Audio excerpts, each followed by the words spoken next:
Hello, എല്ലാവർക്കും പുതിയൊരു വീഡിയോയിലേക്ക് സ്വാഗതം. എന്തൊക്കെയുണ്ട് വിശേഷങ്ങൾ? എല്ലാവരും അടിപൊളിയായിട്ടിരിക്കുന്നോ? ഞങ്ങൾ സുഖമായിട്ടിരിക്കുന്നു. ഇന്ന് ജോലിക്ക് പോകുന്ന ഒരു ദിവസമാണ്, രാവിലെയാണ് കേട്ടോ. അപ്പം ഞാൻ വർക്കിന് പോകുന്ന ദിവസങ്ങളിൽ ഞാനിപ്പോൾ വളരെ നേരത്തെ സ്റ്റാർട്ട് ചെയ്യും. ഞാനൊരു 7 മണീൻ്റെ ട്രെയിനിന് പോകും. ഞാനൊരു 8 മണിക്കുള്ളിൽ ഞാൻ ഓഫീസിലെത്തും.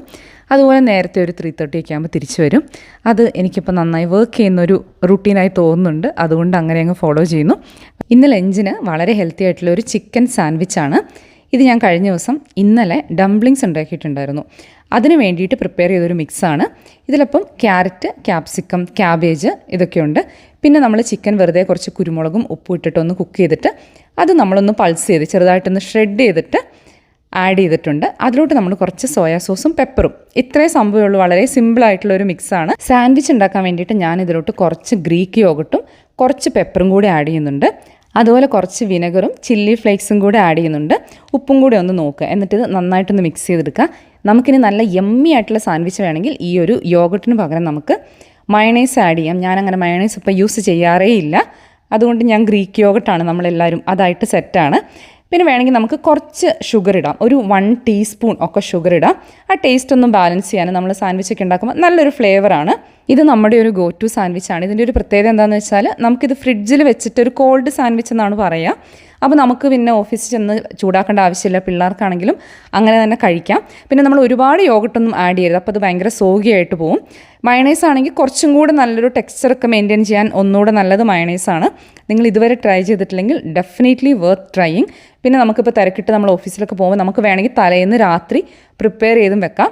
നമ്മൾ ജോലിക്കൊക്കെ പോകുമ്പോൾ രാവിലെ വളരെ കുറച്ച് കുക്കിംഗ് ആണ് ചെയ്യുന്നതെങ്കിൽ പോലും നമുക്ക് സമയം പെട്ടെന്ന് പോവും.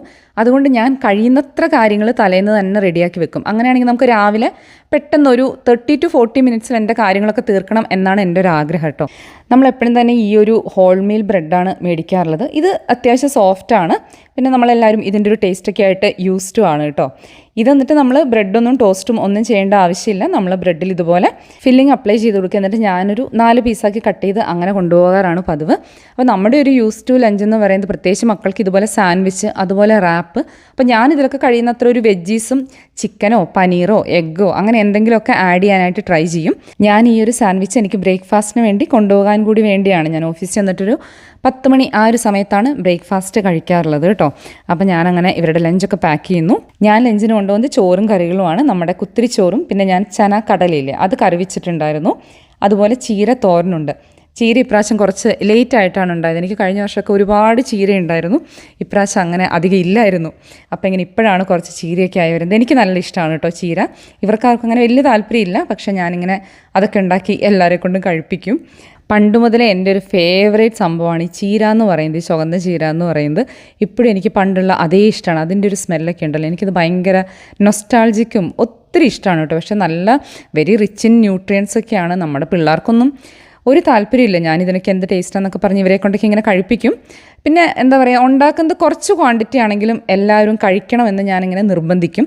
അതുപോലെ അവർക്ക് ഇഷ്ടമുള്ള സാധനങ്ങളും ജങ്കും ഒക്കെ ആവശ്യത്തിന് മേടിച്ചും ഉണ്ടാക്കിയും ഒക്കെ കൊടുക്കാറുണ്ട്. പിന്നെ നമുക്ക് ഓരോ പാരൻസിനും ഓരോ പാരൻറ്റിങ് സ്റ്റൈലാണ്. അതിലങ്ങനെ തെറ്റും ശരിയൊന്നും പറയാൻ പുറത്തുനിന്നുള്ള ഒരാൾ അല്ലേ, നമുക്കതിനുള്ള ഒരു യോഗ്യതയാണ്. നമ്മളങ്ങനെ ജഡ്ജ്മെൻ്റൽ ആവേണ്ട കാര്യമില്ല. പക്ഷേ നമ്മൾ ആലോചിക്കുക, അതായത് അവരുടെ ഓരോ ഹാബിറ്റ്സും നമ്മളാണ് ഡെവലപ്പ് ചെയ്യാൻ ഹെൽപ്പ് ചെയ്യുന്നത്. അപ്പം നല്ലൊരു ഹെൽത്തി ഹാബിറ്റ്സ് നമുക്ക് പറ്റുന്ന പോലെ. ഇവരും ഇഷ്ടംപോലെ ജങ്കൊക്കെ കഴിക്കാറുണ്ട് കേട്ടോ. ഞാൻ പറയുന്നത് കേട്ടിട്ട് നിങ്ങൾ ഇവരെ എന്താ പറയുക ഭയങ്കര ഹെൽത്തി ആയിട്ട് കഴിക്കുന്ന അങ്ങനെയൊന്നുമല്ല. ബട്ട് സ്റ്റിൽ അറ്റ്ലീസ്റ്റ് ഇതൊക്കെയാണ് ഹെൽത്തി. നമ്മൾ നമ്മുടെ ഒരു അറിവും പെർസെപ്ഷനും ഒക്കെ വെച്ചിട്ടാണ് പറയുന്നത്. നമ്മളും കറക്റ്റ് ആകണം എന്നില്ല. പക്ഷെ നമ്മൾ നല്ല ഫുഡും നല്ല ശീലങ്ങളും ഒക്കെ മക്കൾക്ക് ചെറുപ്പത്തിൽ നമുക്കറിയുന്ന പോലെ ഇൻട്രൊഡ്യൂസ് ചെയ്യുക എന്നുള്ളത് നമ്മുടെ ഒരു റെസ്പോൺസിബിലിറ്റിയാണ്. അപ്പം ഞാൻ റെഡി ആയിട്ടാണ് ഈ ലഞ്ചൊക്കെ പാക്ക് ചെയ്തത് കേട്ടോ. ഞാൻ എൻ്റെ ലാപ്ടോപ്പും കാര്യങ്ങളൊക്കെ ഒന്ന് എടുത്ത് വെച്ചാണ്. അപ്പോൾ നമുക്കിപ്പോൾ 2 ഡേയ്സ് ഓഫീസിൽ കൈൻഡ് ഓഫ് നിർബന്ധമായിട്ടും പോകണം. നമ്മൾ പോകുന്നില്ലെങ്കിൽ നമ്മൾ എക്സംഷനൊക്കെ എടുക്കണം. അപ്പോൾ അതുകൊണ്ട് നമ്മൾ പോകാറാണ് പതിവ്. ഞാൻ ഇങ്ങനത്തെ ഒരു ബാക്ക് പാക്കാണ് എൻ്റെ ഓഫീസ് ബാഗ്. എനിക്കങ്ങനെ ഷോൾഡർ ബാഗ് ഞാൻ ഒട്ടും കംഫർട്ടബിൾ അല്ല. കാരണം നമ്മൾ പബ്ലിക് ട്രാൻസ്പോർട്ടിലാണ് പോകുന്നത്. നമുക്ക് ട്രെയിൻ ഇറങ്ങിയിട്ടും കുറച്ച് നടക്കാനൊക്കെ ഉണ്ട്. അപ്പോൾ ഇങ്ങനത്തെ ഒരു ബാക്ക് പാക്കാണെങ്കിൽ നമുക്ക് വളരെ കംഫർട്ടബിളാണ്. അതുകൊണ്ട് ഇതാണ് എൻ്റെ ഒരു ഗോ ടു ബാഗ് എന്ന് പറയുന്നത്. പിന്നെ ലഞ്ചൊന്നും കൊണ്ടുപോകാത്ത അങ്ങനത്തെ ദിവസങ്ങളിൽ വല്ലപ്പോഴും പിന്നെ എൻ്റെ ഒരു ഓഫീസ് ട്രെയിൻ സ്റ്റേഷൻ്റെ അടുത്താണ്. അപ്പം അവിടെയൊക്കെ പോകുമ്പോൾ വളരെ റെയറായിട്ട് ചുമ്മാ ഒരു രസത്തിന് ഷോൾഡർ ബാഗ് എടുക്കും എന്ന് മാത്രം. പിന്നെ ഞാൻ ഈ ഇടയായിട്ട് ഇതുപോലെ എന്തെങ്കിലും ഒരു ബാർ എടുത്ത് ബാഗിലിടും കേട്ടോ. ഓഫീസിൽ നിന്ന് വരുമ്പോൾ ഭയങ്കര വിശപ്പാണ്. അപ്പോൾ അങ്ങനെയുള്ള ദിവസങ്ങളിൽ വൈകുന്നേരം വന്നിട്ട് ഭയങ്കര ജങ്ക് കഴിക്കലാണ്. അപ്പോൾ അതൊക്കെ കുറയ്ക്കാനോ എന്ന് ഓർത്തിട്ട് ഞാനങ്ങനെ ഒരു ബാറൊക്കെ ഇപ്പോൾ കൊണ്ടുപോകും. അപ്പോൾ ഇതാണ് എൻ്റെ ഔട്ട്ഫിറ്റ്. അപ്പോൾ ഞാനങ്ങനെ 7 മണി കഴിയുമ്പോൾ നമ്മൾ സ്റ്റാർട്ട് ചെയ്യും കേട്ടോ. എനിക്കൊരു 7:15 ട്രെയിനാണ്. ഇന്ന് എന്താണെന്നറിയില്ല, നേരെ അങ്ങ് വെളുത്ത് വന്നിട്ടില്ലായിരുന്നു ശരിക്കും.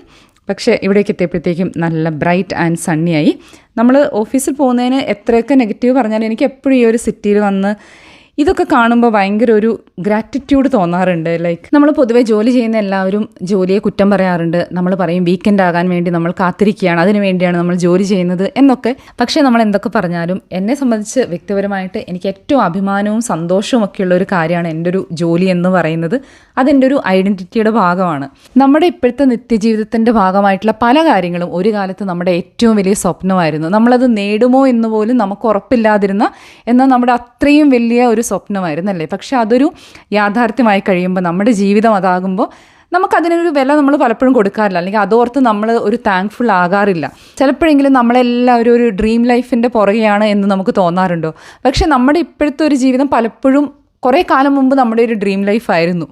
അത് നമ്മളിൽ പലരും ഓർക്കാറില്ല. നമ്മുടെ കുഞ്ഞു കുഞ്ഞു കാര്യങ്ങളാണ് നമ്മുടെ ജീവിതം ഏറ്റവും ബ്യൂട്ടിഫുള്ളും ഹാപ്പിയും ആക്കുന്നത് എന്നുള്ള കാര്യം നമ്മുടെ ഒരു ഓട്ടപ്പാച്ചിൽ നമ്മൾ പലപ്പോഴും മറന്നു പോവുകയാണ്. അപ്പോൾ അതുകൊണ്ട് നമ്മൾ ഇടയ്ക്കൊക്കെ ഒന്ന് പോസ് ചെയ്യുക, നമ്മൾ ഈ സ്ക്രോളിംഗ് ഒക്കെ ഒന്ന് നിർത്തുക, നമ്മുടെ ചുറ്റുമൊക്കെ ഒന്ന് നോക്കുക, ഒന്ന് പുറത്തിറങ്ങി നടക്കുക. ബേസിക്കലി നമ്മൾ ഒന്ന് റിഫ്ലക്റ്റ് ചെയ്യുക, എങ്ങനെയാണ്, ഹൗ ആം ഐ ഡൂയിങ് എന്ന് നമ്മളോട് തന്നെ ഒന്ന് ചോദിക്കുക കേട്ടോ. അങ്ങനെ ഞാൻ വീട്ടിലൊക്കെ എത്തി. ഇത് നെക്സ്റ്റ് ഡേ ആണ് കേട്ടോ. ഇന്ന് ഞാൻ ഓഫീസിൽ പോകാത്ത ഒരു ദിവസത്തെ വൈകുന്നേരമാണ്.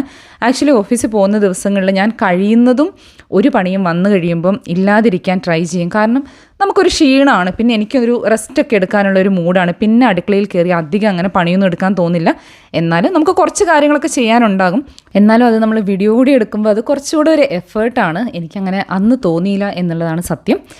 ഇന്ന് വൈകുന്നേരം നമ്മളൊരു പ്രോട്ടീൻ ദോശ ഞാൻ ഇതിനു മുന്നേ ഒക്കെ കാണിച്ചിട്ടുണ്ട്, അതാണ്. അപ്പോൾ കുറച്ച് അപ്പത്തിൻ്റെ മാവ് ബാക്കിയുണ്ടായിരുന്നു. അപ്പോൾ അതിലോട്ട് ഞാൻ ദോശ അരച്ച് വെച്ചതാണ്, ദോശമാവ്. ഞാൻ 5 മണിയൊക്കെ ആയപ്പോൾ അരച്ച് വെച്ചു. വൈകുന്നേരം ഒരു 7 മണിയൊക്കെ ആകുമ്പോൾ ദോശ ഉണ്ടാക്കാൻ വേണ്ടിയിട്ട്. അപ്പോൾ ഇത് ഈ പുളിച്ച മാവായതുകൊണ്ട് തന്നെ ആ ഒരു 2 മണിക്കൂർ കൊണ്ട് തന്നെ അത്യാവശ്യം നന്നായിട്ട് പുളിച്ച് വരും. പിന്നെ ഇവിടെ ഇപ്പോൾ അത്യാവശ്യം നല്ല വാമാണ് കേട്ടോ വെതറൊക്കെ.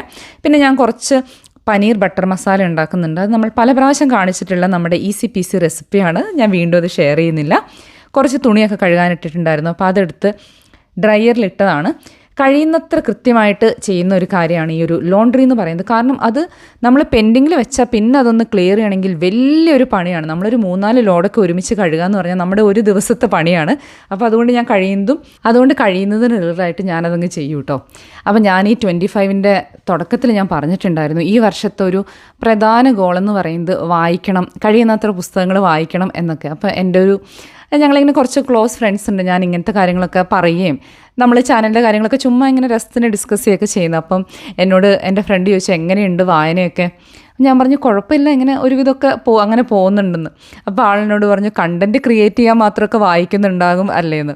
അപ്പോൾ ആൾ തമാശയായിട്ട് പറഞ്ഞതാണ്. പക്ഷേ ഇത് കാണുന്നവരിൽ ചിലർക്കെങ്കിലും ഉള്ളൊരു സംശയമായിരിക്കും, ഇതൊക്കെ ശരിക്കുള്ളതാണോ, ഇങ്ങനെയൊക്കെയാണോ കാര്യങ്ങൾ എന്നും നടക്കുന്നത് എന്നുള്ളത്. ഞാൻ എപ്പോഴും എൻ്റെ വീഡിയോയിൽ അല്ലെങ്കിൽ വളരെ ഫ്രീക്വൻ്റ് ആയിട്ട് ഞാൻ പറയാറുള്ളൊരു കാര്യമാണ്, ഞാനങ്ങനെ ഭയങ്കര ഓർഗനൈസ്ഡ് ആയിട്ടോ അല്ലെങ്കിൽ വളരെ സിസ്റ്റമാറ്റിക് ആയിട്ടോ അങ്ങനെയൊന്നും കാര്യങ്ങൾ എന്നെക്കൊണ്ട് പലപ്പോഴും പറ്റാറില്ല. കാരണം ഞാൻ എപ്പോഴും വിശ്വസിക്കുന്നത് നമുക്ക് ആദ്യം വേണ്ട ഒരു കാര്യം എന്ന് പറയുന്നത് റെസ്റ്റാണ്. നല്ല ഉറക്കം വേണം, നല്ല റെസ്റ്റ് വേണം. അത് കഴിഞ്ഞിട്ടാണ് ബാക്കിയുള്ള റൂട്ടീനും വർക്കൗട്ടും എല്ലാം വരുന്നത്. ഈ 2 കാര്യങ്ങളില്ലെങ്കിൽ പിന്നെ ഈ മൂന്നാമത്തെ, അതായത് വർക്കൗട്ടിനോ റൂട്ടീനോ ഒന്നും എൻ്റെ അഭിപ്രായത്തിൽ പ്രസക്തിയില്ല. അപ്പോൾ നമ്മൾ എന്തെങ്കിലുമൊക്കെ കാര്യങ്ങളായിട്ട് ഭയങ്കര തിരക്കിട്ട് ജീവിതം വേറൊരു ലെവലിൽ പോകുമ്പം ഈ ഒരു റൂട്ടീനൊന്നും എന്നെ സംബന്ധിച്ച് അവിടെ ഒരു പ്രസക്തിയില്ല. പക്ഷേ നമ്മൾ കാര്യങ്ങളൊക്കെ ഒരു ഓർഗനൈസ്ഡ് ആണ്, നമുക്കങ്ങനെ വേറെ വലിയ വെല്ലുവിളികളൊന്നും ഇല്ലാതെ ഒരു സാധാരണ ലൈഫ് അങ്ങനെ പോകുമ്പോൾ ഇങ്ങനെ ഒരു റൂട്ടീനൊക്കെ ഉള്ളത് ആക്ച്വലി നമ്മളെ ഒരുപാട് ഹെൽപ്പ് ചെയ്യും. നമ്മളിത് കാണുമ്പോൾ എല്ലാവരും വിചാരിക്കുന്നത് ഇവരെപ്പോഴും ഈ കിച്ചണിൽ കിടന്ന് പണിയാണോ, എപ്പോഴും പ്ലാനിങ് ആണോ. പക്ഷേ അങ്ങനെയല്ല. നമ്മൾ കുറച്ച് നേരം പ്ലാനിങ്ങും കുറച്ച് നേരം മീൽ പ്രിപ്പൊക്കെ ചെയ്ത് കഴിഞ്ഞാൽ നമുക്ക് ഒരുപാട് സമയം സേവ് ചെയ്യാൻ പറ്റും. അതിൻ്റെ കൂടെ വേറൊരു കാര്യം കൂടി പറയട്ടെ. നമ്മളിപ്പോൾ ഒരു ട്രാഡ് വൈഫ് എന്ന് പറഞ്ഞിട്ട് നിങ്ങൾ ചിലരെങ്കിലും കേട്ടിട്ടുണ്ടാവും. അതായത് എന്താ പറയുക, ഉത്തമയായ കുടുംബിനി എന്നൊക്കെ പറയാം. ഭർത്താവിൻ്റെയും മക്കളുടെയും കാര്യങ്ങൾ നോക്കാൻ വേണ്ടി ജീവിതം ഒഴിഞ്ഞു വെച്ച ഉത്തമയായ ഭാര്യ. അവർക്ക് ഇഷ്ടമുള്ളത് ഉണ്ടാക്കി കൊടുക്കുന്നു. രാവിലെ നല്ല ഫ്രഷ് ആയിട്ടുള്ള ബ്രേക്ക്ഫാസ്റ്റ്, ഉച്ചയ്ക്ക് 5-6 കറിയൊക്കെയുള്ള ഊണ്, വൈകുന്നേരം വീണ്ടും വെറൈറ്റി ആയിട്ടുള്ള എന്തെങ്കിലുമൊക്കെ കറിയും ചപ്പാത്തിയോ ചോറോ, അങ്ങനെ ഭർത്താവിനും മക്കൾക്കും എന്താണോ വേണ്ടത് അത് അവിടെ റെഡി ആയിരിക്കും. നമ്മുടെ മലയാളത്തിലും ഇങ്ങനത്തെ ഒരുപാട് ചാനലുകളുണ്ട്. ഈവൻ ഇംഗ്ലീഷിലൊക്കെ ആണെങ്കിൽ അത് വേറെ ലെവലാണ്. ഇത് ഒരു കുഴപ്പമില്ല. ഇത് ചെയ്യുന്നവർ, അവരെ സംബന്ധിച്ച് നോക്കുകയാണെങ്കിൽ അവരിതുകൊണ്ട് അത്യാവശ്യം നല്ല വരുമാനം ഉണ്ടാക്കുന്നുണ്ട്. പക്ഷേ അവർ പോർട്രേ ചെയ്യുന്ന ഒരു ഇമേജ് എന്താണെന്ന് വെച്ചാൽ, ചേട്ടൻ പറയുന്നതിൻ്റെ അപ്പുറത്തേക്ക് ഒന്നുമില്ല, എനിക്കൊരു ഡ്രസ്സ് വാങ്ങണമെങ്കിൽ പോലും ചേട്ടൻ്റെ പെർമിഷൻ എടുക്കണം എന്നുള്ള രീതിയിലാണ്. പക്ഷേ അതിന് സത്യമായിട്ട് എന്തെങ്കിലും ബന്ധമുണ്ടെന്ന് എനിക്ക് തോന്നുന്നില്ല. നമുക്ക് മാസം ലക്ഷങ്ങൾ വരുമാനമുള്ളപ്പോൾ നമുക്കൊരു ചെറിയ സാധനം മേടിക്കാൻ ആരും മറ്റൊരാളുടെ പെർമിഷൻ മേടിക്കുമെന്ന് ഞാൻ വിശ്വസിക്കുന്നില്ല. ഇത് ഞാൻ പറയാനുള്ള കാരണം വേറൊന്നുമല്ല, ഇത് ഒരുപാട് പേരെ ഇത് നല്ല രീതിയിൽ ഇൻഫ്ലുവൻസ് ചെയ്യുന്നുണ്ട്. ഇത് കാണുന്നവർ വിചാരിക്കുന്നത് ഇതാണ് റിയൽ ലൈഫ്. ഇതിൻ്റെ പിന്നിൽ അവരെ ഹെൽപ്പ് ചെയ്യാൻ ഡെഫിനറ്റ്ലി ആളുകളുണ്ടാവും. ഇപ്പോൾ നമുക്ക് നാട്ടിലൊക്കെ ആണെങ്കിലും നമുക്ക് അത്യാവശ്യം ഒരു വരുമാനമുള്ളവരാണെങ്കിൽ ഡെഫിനറ്റ്ലി നമുക്ക് ഹെൽപ്പേഴ്സിനൊക്കെ വെക്കുക എന്നുള്ളത് വളരെ കോമൺ ആയിട്ടുള്ളൊരു കാര്യമാണ്. അതിലൊരു തെറ്റുമില്ല. എൻ്റെ അഭിപ്രായത്തിൽ നമുക്കിവിടെയൊക്കെ മിസ് ചെയ്യുന്ന ഒരു കാര്യം അതാണ്. നമുക്കൊരു ഹെൽപ്പ് കിട്ടുക എന്നുള്ളത് വളരെ ബുദ്ധിമുട്ടാണ്. അപ്പോൾ അങ്ങനെ പിന്നെ നമുക്ക് വേറെ ആളുകളുടെ സപ്പോർട്ട് ഉണ്ടാവാം, ഫാമിലി സപ്പോർട്ട് ഉണ്ടാവാം. പക്ഷേ ഇവരിതെല്ലാം കാണിക്കുന്നത് പലപ്പോഴും ഇവരൊരാൾ ഒറ്റയ്ക്കാണ് ഇതെല്ലാം ചെയ്യുന്നത് എന്നുള്ള രീതിയിലാണ്. ഇതെല്ലാം കാണുന്ന ഭാര്യമാർ വിചാരിക്കും, അയ്യോ എന്നെക്കൊണ്ട് ഇതൊന്നും പറ്റുന്നില്ലല്ലോ, ഇവരെത്ര അടിപൊളിയായിട്ടാണ് ഇതെല്ലാം ചെയ്യുന്നതെന്ന്. ഇത് കാണുന്ന ഭർത്താക്കന്മാർ വിചാരിക്കും, എൻ്റെ ഭാര്യ ഇവിടെ എന്താണ് എടുക്കുന്നത്, ഓരോരുത്തർക്ക് എന്തൊക്കെയാണ് ചെയ്യുന്നതെന്ന്. ഇപ്പോൾ പല യൂട്യൂബേഴ്സും, അതായത് day in my life, real life എന്നൊക്കെ പറഞ്ഞ് വീഡിയോ ഇട്ടുകൊണ്ടിരുന്ന പലരും അവർ കൈൻഡ് ഓഫ് ഇപ്പോൾ പറയുകയാണ്, നമ്മളത് എൻ്റർടൈൻമെൻറ്റിന് വേണ്ടി ചെയ്ത കാര്യമാണ്. എൻ്റെ 5 AM മോർണിംഗ് റൂട്ടീൻ, അല്ലെങ്കിൽ 10 PM night routine, morning rituals എന്നൊക്കെ പറഞ്ഞ് വീഡിയോ ഇട്ട പല പോപ്പുലർ ആയിട്ടുള്ള യൂട്യൂബേഴ്സും അവർ പറയുന്നത് ഇതൊക്കെ പ്യുവർലി എൻ്റർടൈൻമെൻറ്റിന് വേണ്ടി ചെയ്തതാണ്, അത് കാണുന്നവർക്ക് അത് മനസ്സിലാക്കാനുള്ള കോമൺ സെൻസ് ഉണ്ടാകുമെന്നാണ് ഞാൻ വിചാരിച്ചത് എന്നൊക്കെയുള്ള രീതിയിൽ. ഞാൻ പറഞ്ഞു വരുന്നത് വേറൊന്നുമല്ല, നമ്മളൊരു വീഡിയോ കാണുമ്പോൾ അതിൽ നമുക്ക് എന്തെങ്കിലുമൊക്കെ ഒരു മേക്ക് സെൻസ് ഉണ്ടെങ്കിൽ അത് മാത്രം എടുക്കുക. ആൻഡ് നമ്മൾ ഒരിക്കലും കമ്പയർ ചെയ്യാതിരിക്കുക. കാരണം വി ഹാവ് നോ ക്ലൂ വേറൊരാളുടെ ജീവിതത്തെക്കുറിച്ച്. അവർ ഈ സ്ക്രീനിൽ കുറച്ച് സമയം കാണിക്കുന്നത് അത് ജസ്റ്റ് നമ്മുടെ ജീവിതത്തിൻ്റെ ഏതാനും മിനിറ്റ്സ് മാത്രമാണ്, അല്ലേ? ഇപ്പം ഞാൻ വീക്കിലി ഒരു വീഡിയോ ആണ് ഇടുന്നത്. എൻ്റെ 7 ദിവസത്തെ 20 മിനിറ്റ്സാണ് നിങ്ങൾ കാണുന്നത്. അതും എനിക്കിഷ്ടമുള്ള കുറച്ച് കാര്യങ്ങൾ മാത്രം. നമ്മുടെ ഒരു മോശം സൈഡ്, അല്ലെങ്കിൽ നമ്മൾ നന്നായി ചെയ്യാത്ത കാര്യങ്ങൾ, നമ്മൾ പരാജയപ്പെട്ടു പോകുന്ന കാര്യങ്ങളൊക്കെ നമുക്കൊരു പബ്ലിക് പ്ലാറ്റ്ഫോമിൽ പങ്കുവെക്കുക എന്നുള്ളത് വളരെ ബുദ്ധിമുട്ടുള്ള കാര്യമാണ്. പൊതുവെ അങ്ങനെ അധികം ആരും ചെയ്യാറില്ല. നമ്മൾ ഇതുപോലത്തെ വീഡിയോസ് കാണുമ്പോൾ അതിൽ നിന്ന് നമുക്ക് യൂസ്ഫുൾ ആയിട്ട് എന്തെങ്കിലുമൊക്കെ ഉണ്ടെങ്കിൽ അത് നമ്മൾ പിക്ക് ചെയ്യുക. അത് നമ്മുടെ ജീവിതത്തിൽ ഹെൽപ്ഫുൾ ആയിട്ടുള്ള എന്തെങ്കിലുമൊക്കെ കാര്യങ്ങളുണ്ടെങ്കിൽ അത് ഇംപ്ലിമെൻറ്റ് ചെയ്യാൻ നോക്കുക. ഇത് കുറേ നാളായി ഞാൻ പറയണമെന്ന് വിചാരിക്കുന്നു. അപ്പം ഞാനങ്ങനെ എൻ്റെ പാത്രങ്ങൾ കഴുകുന്ന പരിപാടിയായിരുന്നു കേട്ടോ. ഞാൻ വീട്ടിൽ നിന്ന് ജോലി ചെയ്യുന്ന ദിവസങ്ങളിൽ ഞാൻ പകലങ്ങനെ ഭയങ്കര കുറവാണ്. മിക്കവാറും എല്ലാം തന്നെ ഈ ഒരു വാഷ് ബേസിൽ ഇങ്ങനെ ഇടും. പിന്നെ ചിലതൊക്കെ ഇങ്ങനെ ഡിഷ് വാഷറിൽ വെക്കും. പിന്നെ ഓരോ ദിവസം പോലെ നമ്മൾ പറയും 5 മിനിറ്റ് മതി ഇതൊക്കെ ചെയ്യാമെന്ന്. പക്ഷെ ചില ദിവസം ഭയങ്കര തിരക്കാകുമ്പോൾ നമുക്ക് 5 മിനിറ്റ് പോലും ഉണ്ടാകില്ല. അപ്പം ഞാൻ പാത്രങ്ങളൊക്കെ കുറേ ഡിഷ് വാഷറിൽ വെച്ചു. പിന്നെ കൈകൊണ്ട് കഴുകാനുള്ളതൊക്കെ ഞാനിങ്ങനെ എല്ലാം സോപ്പിട്ടിട്ട് ഒരുമിച്ചിങ്ങനെ കഴുകും. അപ്പോൾ നമുക്ക് കുറച്ച് വെള്ളം കൊണ്ട് കൂടുതൽ പാത്രം കഴുകിയെടുക്കാമല്ലോ. പിന്നെ ഒരുവിധപ്പെട്ട സംഭവങ്ങളെല്ലാം തന്നെ ഡിഷ് വാഷറിൽ ചെയ്യും. മക്കൾസിന് ഇപ്പോൾ വൈകുന്നേരം ഓരോ എക്സ്ട്രാ ക്ലാസ്സസ് ഒക്കെ ഉണ്ട്. സേറ നെറ്റ്ബോളിന് പോകുന്നുണ്ട്, ഇവാൻ സോക്കറിന് പോകുന്നുണ്ട്. അപ്പോൾ അനീഷാണ് മിക്കവാറും ഇവരെയും കൊണ്ട് പോകുന്നത്. അപ്പോൾ ഈ വൈകുന്നേരത്തെ ക്ലീനിങ് ഒക്കെ മിക്കവാറും ഞാൻ തന്നെയാണ് ഇപ്പോൾ ചെയ്യാറുള്ളത്. നമുക്ക് പലപ്പോഴും ഈ ഫാമിലിയൊക്കെ ആയി കഴിഞ്ഞിട്ട് നമ്മൾ ഈ ജോലിക്കും കൂടെ പോകുമ്പോൾ നമുക്ക് പലപ്പോഴും ഒരു ഓവർവെൽമിംഗ് ആയിട്ട് തോന്നും. പ്രത്യേകിച്ച് നമ്മൾ ഇന്ത്യയുടെ പുറത്തേക്ക് ആകുമ്പോൾ നമുക്കങ്ങനെ വേറെ സപ്പോർട്ടൊന്നും ഇല്ലാത്തപ്പം അപ്പം നമ്മൾ എല്ലാവരെയും നമ്മുടെ കൂടെ കൂട്ടുക, നമ്മുടെ ഹസ്ബൻഡിനെയും മക്കളെയും ഒക്കെ കൊണ്ട് പറ്റുന്ന എല്ലാ കാര്യങ്ങളും ചെയ്യിപ്പിക്കുക. ഇവർക്കെല്ലാം ഓരോ അസൈൻഡ് പണികളുണ്ട്, അതൊക്കെ അവർ തന്നെ ചെയ്തോളും. ഇവർക്ക് മാസം ഒരു ചെറിയ പോക്കറ്റ് മണി കൊടുക്കും.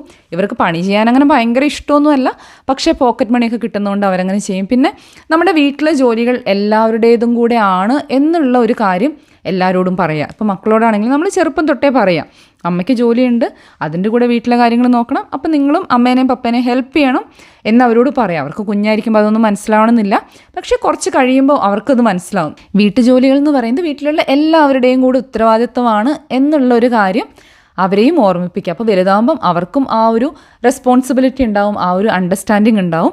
അങ്ങനെ പാത്രങ്ങളൊക്കെ കഴുകി ഞാൻ ഈ വാഷ് ബേസിൻ ഒരു പ്രാവശ്യമെങ്കിലും, ഇപ്പോൾ രാവിലെ സമയം കിട്ടുകയാണ്, ഞാൻ വീട്ടിൽ നിന്നൊക്കെ ജോലി ചെയ്യുന്ന ദിവസമാണെങ്കിൽ ചിലപ്പോൾ രാവിലെ തന്നെ അങ്ങ് ചെയ്യും, അല്ലാന്നുണ്ടെങ്കിൽ വൈകുന്നേരം ചെയ്യും. നമ്മൾ ഇതുപോലെ ഒന്ന് ഡിഷ് വാഷിംഗ് ലിക്വിഡ് ഇട്ടിട്ട് നന്നായിട്ടൊന്ന് പതപ്പിച്ചൊന്ന് ക്ലീൻ ചെയ്ത് കഴിഞ്ഞാൽ ഇതിങ്ങനെ വൃത്തിയായിട്ട് ഇരുന്നോളും. നമ്മളിത് എന്നും ചെയ്യാമെന്നുണ്ടെങ്കിൽ അതങ്ങനെ വലിയ അഴുക്കാകില്ല. പിന്നെ ഈ ഒരു ഫിൽറ്റർ ഉണ്ടല്ലോ, ഇത് ഞാൻ കേമാട്ടിൽ നിന്ന് മേടിച്ചാണ്. നമുക്ക് സാധാരണ ഈ ഒരു സിങ്കിൻ്റെ കൂടെ കിട്ടുന്ന വേറൊരു തരത്തിലുള്ള ഒരു ഫിൽറ്ററാണ്. അത് ക്ലീൻ ചെയ്യാനൊക്കെ ഭയങ്കര പാടാണ്. ഇത് വളരെ സിമ്പിളാണ്. ഇത് ക്ലീൻ ചെയ്യാൻ നല്ല എളുപ്പമാണ്. ഞാനിത് ഇടയ്ക്ക് ഡിഷ് വാഷറിൽ വെച്ചിട്ട് കഴുകും. ഇത് സ്റ്റീലാണ്, അപ്പോൾ അത് നല്ല ക്ലീൻ ആയിട്ട് വരും. എനിക്ക് ഭയങ്കര സാറ്റിസ്ഫാക്ഷൻ തരുന്ന ഒരു ക്ലീനിങ് ആണ് ഈ ഒരു വാഷ് ബേസിൻ ക്ലീൻ ചെയ്യുക എന്നുള്ളത്. ഇത് ഇതുപോലെ ക്ലീൻ ചെയ്ത് കഴിഞ്ഞാൽ മനസ്സിന് നല്ലൊരു സുഖമാണ്. ദിവസത്തിൽ ഒരു പ്രാവശ്യമെങ്കിലും ഇങ്ങനെ ക്ലീൻ ചെയ്താൽ നമ്മൾ ഭയങ്കര ഡീപ്പ് ക്ലീനിങ്ങിൻ്റെ ഒന്നും ആവശ്യം വരത്തില്ല. ഇതൊക്കെ എപ്പോഴും അത്യാവശ്യം വൃത്തിയായിട്ട് തന്നെ ഇരിക്കും.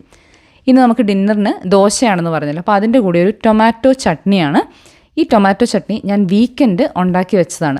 ഞാനിതിന് മുന്നത്തെ ഒരു വീഡിയോയിൽ കാണിച്ചിട്ടുണ്ടായിരുന്നു. നമ്മൾ കുറച്ച് ഡ്രൈ ആയിട്ട്, അതായത് എണ്ണ തെളിഞ്ഞ് വരുന്നത് വരെ ഉള്ളിയും തക്കാളിയും കൂടെ വഴറ്റിയെടുത്തിട്ടുണ്ടാക്കിയ ടൊമാറ്റോ ചട്നിയാണ്. അതപ്പോൾ ഇങ്ങനെ കുറച്ച് കട്ടിയായിട്ടാണ്. ഇത് ഞാൻ കടുകൊക്കെ പൊട്ടിച്ച് എല്ലാം റെഡിയാക്കി വെച്ചതാണ്. അപ്പോൾ ഇത് ഈ ഒരു വീക്കിലോട്ട് ഒരു 2-3 ടൈംസ് ഒക്കെ യൂസ് ചെയ്യാൻ വേണ്ടിയിട്ട് അങ്ങനെ പ്രിപ്പയർ ചെയ്ത് വെച്ചതാണ്. അപ്പോൾ ഇതിലോട്ട് കുറച്ച് ചട്നി ഇട്ടിട്ട് ഇനി കുറച്ച് ചൂടുവെള്ളം കൂടി ഒഴിച്ചിട്ട് ഇത് നന്നായിട്ടൊന്ന് മിക്സ് ചെയ്തെടുത്താൽ മതി. ഇത് വളരെ എളുപ്പമാണ്. കുഞ്ഞു കുഞ്ഞു കാര്യങ്ങളാണ്. പക്ഷെ ഞാനിപ്പോൾ ഇങ്ങനെ ആലോചിക്കായിരുന്നു, നമുക്ക് വീക്ക് ഡേയ്സ് കുറച്ചും കൂടെ സ്മൂത്തായിട്ട് കൊണ്ടുപോകാൻ എന്തെങ്കിലുമൊക്കെ എക്സ്ട്രാ ചെയ്യാൻ പറ്റും. അപ്പോൾ ഈ ചട്നി ഉണ്ടാക്കി വെക്കുന്നത് എനിക്ക് നല്ലൊരു കാര്യമായിട്ട് തോന്നി. അപ്പോൾ അതുകൊണ്ട് ഞാനിങ്ങനെ കഴിഞ്ഞ കുറച്ച് ആഴ്ചകളായിട്ട് ഇങ്ങനെ ഉണ്ടാക്കി വെക്കും. ഇത് തേങ്ങയിടാത്ത ചട്നിയാണ് കേട്ടോ. ഉള്ളിയും തക്കാളിയും മാത്രമാണ്. ആർക്കെങ്കിലുമൊക്കെ വേണമെങ്കിൽ കമൻറ്റ് ചെയ്താൽ മതി. ഞാനിനി വരുന്നൊരു വീഡിയോയിൽ ഷെയർ ചെയ്യാം, അല്ലെങ്കിൽ ഷോർട്സ് ആയിട്ട് അപ്ലോഡ് ചെയ്യാം കേട്ടോ. അപ്പോൾ നമ്മുടെ ചട്നി ഇവിടെ റെഡി ആയിട്ടുണ്ട്. നമ്മളിങ്ങനെ നമ്മുടെ ലൈഫ് കുറച്ചും കൂടി ഈസി ആക്കുന്ന എന്തെങ്കിലുമൊക്കെ കാര്യങ്ങൾ എപ്പോഴും ട്രൈ ചെയ്തുകൊണ്ടിരിക്കുക. ഇതിവിടെ എല്ലാവർക്കും നല്ല ഇഷ്ടമാണ് കേട്ടോ. ഒരു 2 മണിക്കൂറൊക്കെ ആയപ്പോഴത്തേക്കും ദോശമാവ് നല്ല പുളിച്ച് വന്നിട്ടുണ്ട്. അപ്പം ഞാൻ പിന്നെ ദോശ ഉണ്ടാക്കാമെന്ന് ഓർത്തു. ചൂടോടെ എല്ലാവർക്കും കഴിക്കാനാണല്ലോ ഇഷ്ടം. അപ്പം ഞാൻ ഇവർക്കിങ്ങനെ കൗണ്ടർ ടോപ്പിൽ തന്നെയാണ് ദോശ, അപ്പം അതൊക്കെ ചൂടോടുകൂടി സെർവ് ചെയ്യുന്നത്. എല്ലാവർക്കും അങ്ങനെ കഴിക്കാൻ നല്ല ഇഷ്ടമാണ്. ഇത് പിന്നെ ഞാൻ കഴിഞ്ഞ ആഴ്ച വീക്കെൻഡ് കുറച്ച് നെയ്യ് ഉണ്ടാക്കിയിട്ടുണ്ടായിരുന്നു. ഞാൻ ഈ പറയും പോലെ കോസ്കോയിൽ നിന്ന് കുറച്ച് കാലമായിട്ട് ഇങ്ങനെ മേടിച്ചതായിരുന്നു. അപ്പോൾ എൻ്റെ അടുത്ത് വലിയൊരു ബോട്ടിലുണ്ടായിരുന്നു. എനിക്കത് അത്ര ഇഷ്ടപ്പെട്ടില്ലായിരുന്നു. ഞാൻ വിചാരിച്ചിനി അത് തീരുമ്പോൾ എന്താണെങ്കിലും നമുക്ക് ഫ്രഷ് ആയിട്ട് വീട്ടിലുണ്ടാക്കാമെന്ന്. ഭയങ്കര എളുപ്പമാണ് ഉണ്ടാക്കാൻ. നമ്മൾ ജസ്റ്റ് ബട്ടർ മെൽറ്റ് ചെയ്തിട്ട് കുറച്ച് നേരം അങ്ങനെ ഇളക്കിയാൽ മതി. അപ്പോൾ അത് പെട്ടെന്ന് അങ്ങ് റെഡിയായി കിട്ടുന്നൊരു സംഭവമാണ്. നമ്മൾ വീട്ടിലുണ്ടാക്കുന്നതിന് എന്ത് രസമാണ് അതിൻ്റെ ഒരു സ്മെല്ല്. അപ്പോൾ ഞാനങ്ങനെ നെയ്യൊക്കെ ഒഴിച്ച് ഇങ്ങനെ നല്ല റോസ്റ്റ് ചെയ്ത് ക്രിസ്പിയാക്കി, അങ്ങനെയാണ് മക്കൾക്കൊക്കെ ഇഷ്ടം കേട്ടോ. അപ്പോൾ നമ്മുടെ ദോശ ഇവിടെ റെഡി ആയിട്ടുണ്ട്. ഈ ദോശ നമുക്ക് അരിദോശയ്ക്ക് പകരം ഇടയ്ക്ക് ഉണ്ടാക്കാം. നമുക്ക് അതേപോലെ നല്ല സോഫ്റ്റും ക്രിസ്പിയൊക്കെ ആയിട്ട് ഉണ്ടാക്കാനായിട്ട് പറ്റും. രുചിയിലും അങ്ങനെ ഭയങ്കരമായ വ്യത്യാസമൊന്നും തോന്നില്ല. ദോശയൊക്കെ ഇഷ്ടപ്പെടുന്നവരാണെങ്കിൽ ഒരു ചേഞ്ചിന് ഇത് ട്രൈ ചെയ്യാം. ഞാനിപ്പോൾ മിക്കവാറും ഇത് തന്നെയാണ് ഇങ്ങനെ ഉണ്ടാക്കാറുള്ളത് കേട്ടോ. പിന്നെ ഞാൻ കുറച്ച് ഫ്രൈഡ് റൈസ് ഉണ്ടാക്കാമെന്ന് വിചാരിച്ചു നാളെ ലഞ്ചിന് വേണ്ടിയിട്ട്. അപ്പം ഞാൻ അതിന് വേണ്ടിയിട്ട് കുറച്ച് റൈസ് കുക്ക് ചെയ്യാണ്. ഞാൻ ഇതുപോലെ കുറച്ച് അധികം വെള്ളത്തിൽ കുക്ക് ചെയ്തിട്ട് ഈ റൈസ് വാർത്തെടുത്ത് അങ്ങനെയാണ് ഫ്രൈഡ് റൈസ് ഉണ്ടാക്കാറുള്ളത്. നമുക്ക് റൈസ് അപ്പം ഒട്ടും കുഴഞ്ഞു പോകാതെ നല്ല വിട്ട് അങ്ങനെ കിടക്കും. പിന്നെ കുറച്ച് വെജീസ് ഇത് ഞാനിങ്ങനെ കഴുകി റെഡിയാക്കി, ക്യാരറ്റൊക്കെ ആണെങ്കിലും പീൽ ചെയ്ത് അങ്ങനെ വെച്ചിരിക്കുന്നതാണ്. കാരണം നമുക്ക് ഏറ്റവും ആവശ്യമുള്ള സാധനങ്ങളാണ് ഈ ഒരു ക്യാരറ്റ്, ഉള്ളി. ഇതൊക്കെ ഉള്ളിയാണെങ്കിൽ ഞാൻ വീക്കെൻഡ് കുറച്ചധികം തൊലിയൊക്കെ കളഞ്ഞിങ്ങനെ റെഡിയാക്കി ഒരു സിപ്ലോക്ക് ബാഗിലിട്ട് വെക്കും. ഇപ്പോൾ തീരാറായി, ഇതും കൂടിയേ ഉള്ളൂ. ഇങ്ങനെയൊക്കെ നമുക്കുണ്ടെങ്കിൽ നമുക്കൊരു പാസ്റ്റ ഉണ്ടാക്കാനോ ഫ്രൈഡ് റൈസിനോ എന്തെങ്കിലും വെജീസൊക്കെ ആവശ്യമുള്ളൂ. അപ്പം നല്ല എളുപ്പമല്ലേ, നമുക്ക് പെട്ടെന്ന് അങ്ങെടുത്ത് കട്ട് ചെയ്ത് യൂസ് ചെയ്യാം. പിന്നെ കുറച്ച് ക്യാബേജ് ഉണ്ടായിരുന്നു, അപ്പോൾ അതുകൊണ്ട് അതിൻ്റെ ഒരു കഷ്ണം കൂടി എടുത്തു. ഇനി ഇതെല്ലാം കൂടെ നമ്മൾ ഈ ഒരു ചോപ്പറിലിട്ടിട്ട് നന്നായിട്ടൊന്ന് ചോപ്പ് ചെയ്തെടുക്കും. ഞാൻ ചിലപ്പോൾ ഇങ്ങനെ നീളത്തിൽ അരിഞ്ഞെടുക്കും. ഇന്നിപ്പം ഇങ്ങനെ എളുപ്പത്തിൽ ചെയ്യാം എന്ന് വിചാരിച്ചു. ഞാൻ വളരെ എളുപ്പത്തിൽ എപ്പോഴും ഉണ്ടാക്കുന്ന ഒരു ഫ്രൈഡ് റൈസാണിത്. ഇതിലോട്ട് കുറച്ച് പട്ട, ഗ്രാമ്പൂ, ഏലക്ക ഇതൊക്കെ ഇടുന്നു. നമ്മൾ ചോപ്പ് ചെയ്ത് വെച്ച വെജീസ് ഇടുന്നു. ഇത് ഹൈ ഫ്ലെയിമിൽ നമുക്ക് കുക്ക് ചെയ്തെടുക്കാം. ഇത് ഭയങ്കരമായിട്ട് അങ്ങ് കുക്ക് ചെയ്യേണ്ട ആവശ്യമൊന്നുമില്ല. ഞാൻ വെജീസ് കുറച്ച് അധികം എടുക്കുന്നുണ്ട്. ഇവിടെ ഇങ്ങനെ ചെറുതായിട്ട് ഇങ്ങനെ ചോപ്പ് ചെയ്ത് ഫ്രൈഡ് റൈസിലൊക്കെ ഇടുമ്പം എല്ലാവരും കഴിച്ചോളൂ, അങ്ങനെ വലിയ പ്രശ്നമില്ല. ഇനി ഇത് ഹൈ ഫ്ലെയിമിൽ നമ്മളിത് ഒരു 5-6 മിനിറ്റ്സ് ഒക്കെ കുക്ക് ചെയ്യുന്നു. ഇത് ഒരുവിധം കുക്കായി കഴിയുമ്പോൾ ഇതിലോട്ട് ഞാൻ കുറച്ച് സോയാ സോസും കുറച്ച് ടൊമാറ്റോ കെച്ചപ്പും കൂടെ ആഡ് ചെയ്യുന്നുണ്ട്. പിന്നെ കുറച്ച് പെപ്പറും ആഡ് ചെയ്യുന്നുണ്ട്. അത് നല്ലൊരു ഫ്ലേവർ കിട്ടും. പിന്നെ നമുക്ക് വെജീസിൻ്റെ കൂടെ ചെറുതായിട്ട് ഗാർലിക്ക് മിക്സ് ചെയ്തിട്ടാലും നല്ലൊരു ഫ്ലേവറാണ്. ഈ ഒരു പെപ്പർ ഗ്രൈൻഡർ ഇത് ഞാൻ കോൾസിൽ നിന്ന് മേടിച്ചാണെന്നാണ് എൻ്റെ ഒരു ഓർമ്മ. ഇത് ഒരു അടിപൊളി സാധനമാണ്, നല്ല ഫ്ലേവറാണ്. നമ്മളിതുകൊണ്ട് ഫ്രഷ് ആയിട്ട് പെപ്പറൊക്കെ ഇങ്ങനെ ക്രഷ് ചെയ്ത് ആഡ് ചെയ്യുമ്പോൾ കുറച്ച് അധികം വേണ്ടപ്പോൾ കുറച്ച് ബുദ്ധിമുട്ടാണ്. എന്നാലും ഇതുള്ളതുകൊണ്ട് ഇപ്പോൾ ഒരുവിധം എല്ലാത്തിനും ഇങ്ങനെയാണ് പെപ്പർ ക്രഷ് ചെയ്യുന്നത് കേട്ടോ. ഇത്രയേ ഉള്ളൂ. ഞാനിതെല്ലാം കൂടെ മിക്സ് ചെയ്തിട്ട് ഞാൻ നാളെ രാവിലെ റൈസും ഇതും കൂടെ മിക്സ് ചെയ്തിട്ട് നന്നായിട്ട് ചൂടാക്കും. ഇത് മിക്സ് ചെയ്ത് വെച്ചിട്ട് രാവിലെ മൈക്രോവേവ് ചെയ്താലും കുഴപ്പമില്ല. നമ്മളിങ്ങനെ വൈകുന്നേരം കുക്ക് ചെയ്യുമ്പോൾ എപ്പോഴും നമ്മളത് തണുത്ത് കഴിഞ്ഞിട്ട് ഫ്രിഡ്ജിൽ വെക്കുന്നതാണ് നല്ലത്. അങ്ങനെ ആകുമ്പോൾ അത് കേടാവാനുള്ള സാധ്യത ഒട്ടും തന്നെ ഉണ്ടാവില്ല. പിന്നെ ഇതിൻ്റെ ഇടയിൽ കൂടെ നമ്മൾ കിച്ചൺ ക്ലീനിങ്ങും കാര്യങ്ങളൊക്കെ ചെയ്യുന്നുണ്ട്. അപ്പോൾ വൈകുന്നേരം ഒരു പ്രാവശ്യമാണ് കുറച്ച് അധികം അങ്ങ് കഴുകാനും ക്ലീൻ ചെയ്യാനൊക്കെ ഉണ്ടാവുക. അത് കഴിഞ്ഞുള്ള ക്ലീനിങ് അങ്ങനെ വലിയ ബുദ്ധിമുട്ടുണ്ടാവില്ല. കാരണം നമ്മളിപ്പോൾ കുക്കിങ്ങിനെടുത്ത കുറച്ച് ഐറ്റംസ് ഒക്കെ അല്ലേ ഉണ്ടാവുള്ളൂ. എന്നാലും ഈ പാത്രം കഴുകലും ക്ലീനിങ്ങും ഒരു പണി തന്നെയാണ്. ഇവരെല്ലാവരും ഫുഡൊക്കെ കഴിച്ച് ഇനിയിപ്പോൾ ഞാൻ കുളിച്ചിട്ടാണ് ഞാൻ ഫുഡ് കഴിക്കാറുള്ളത്. എനിക്ക് ഫുഡ് കഴിക്കുന്നത് ഒരു റിലാക്സിങ് ആയിട്ടുള്ള ഒരു കാര്യമാണ്. അപ്പോൾ അതുകൊണ്ട് എനിക്ക് എപ്പോഴും ഒരുവിധം കാര്യങ്ങളൊക്കെ തീർത്ത് അങ്ങനെ കാമായിട്ട് കഴിക്കാനാണ് എനിക്കിഷ്ടം. ഇന്നത്തെ വീഡിയോയിലെ വിശേഷങ്ങൾ ഇതൊക്കെയാണ്. എൻ്റെ ഒരു വർക്കിംഗ് ഡേ വൈകുന്നേരം ഏതാണ്ട് ഇതുപോലെയൊക്കെയാണ്. പിറ്റേന്നത്തുള്ള കുറേ തയ്യാറെടുപ്പുകളും കുറേ കുക്കിങ്ങും ക്ലീനിങ്ങും ഇതൊക്കെ തന്നെയാണ് നമ്മുടെ വൈകുന്നേരങ്ങൾ. ഇന്നത്തെ വീഡിയോ നിങ്ങൾക്ക് ഇഷ്ടപ്പെട്ടു എന്ന് വിചാരിക്കുന്നു. ഇത്രയും കണ്ടിട്ടും ഇതുവരെ ലൈക്ക് ചെയ്തിട്ടില്ലെങ്കിൽ പ്ലീസ് ലൈക്ക് ചെയ്യുക. ഇതുപോലത്തെ വീഡിയോസ് ഇഷ്ടമാണെങ്കിൽ സബ്സ്ക്രൈബ് ചെയ്യുക. ഞാൻ ഈ ഒരു വീഡിയോ ചെയ്യുമ്പോൾ എപ്പോഴും ഒരു കൈൻഡ് ഓഫ് റിയലിസ്റ്റിക് ആയിട്ട് നമ്മുടെ ഒരു ഡേ എങ്ങനെയാണ്, അതിൽ നിന്ന് നിങ്ങൾക്ക് എന്തെങ്കിലുമൊക്കെ ഹെൽപ്ഫുള്ളായിട്ടുള്ള കുറച്ച് പോയിൻറ്റ്സ് കിട്ടും എന്നുള്ളൊരു പ്രതീക്ഷയാണ് കേട്ടോ. നിങ്ങൾക്ക് കുറച്ചെങ്കിലും ഹെൽപ്ഫുള്ളായിട്ടോ മോട്ടിവേറ്റിംഗ് ആയിട്ടോ ഒക്കെ തോന്നാറുണ്ടോ? അതെയോ ഒരു ഓവർവെൽമിംഗ് ആയിട്ടും നമ്മൾ ഒരുപാട് കാര്യങ്ങൾ ചെയ്യുന്നതായിട്ടും നമുക്ക് റിയൽ ലൈഫുമായിട്ട് അത്രയ്ക്ക് റിലേറ്റ് ചെയ്യാൻ പറ്റാത്ത പോലെ തോന്നാറുണ്ടോ? നിങ്ങളുടെ അഭിപ്രായങ്ങൾ എന്താണെങ്കിലും കമൻറ്റ് ചെയ്യുക. നമുക്ക് വീണ്ടും നല്ലൊരു വീഡിയോയിൽ കാണാം. അതുവരെ എല്ലാവർക്കും ബൈ, ടേക്ക് കെയർ.